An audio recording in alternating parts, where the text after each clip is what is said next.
Our role in the EU project Remote is to have a site for testing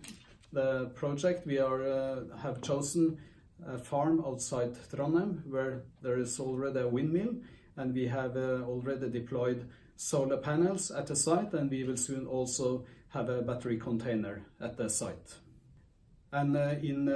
November, December, the rest of the hydrogen units will arrive to the site, and we will start the testing of the equipment in January, where we will disconnect the farm from the grid.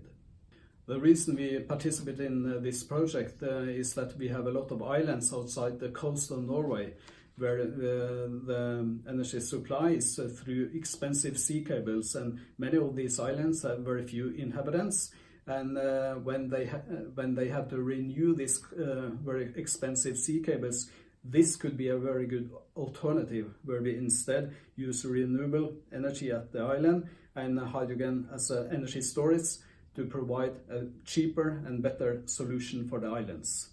And in addition, we see now in the mountains of Norway, where it's a lot of cabins, there are places with very weak grid, and this could be an additional form of provide necessary energy in the future for the cabins.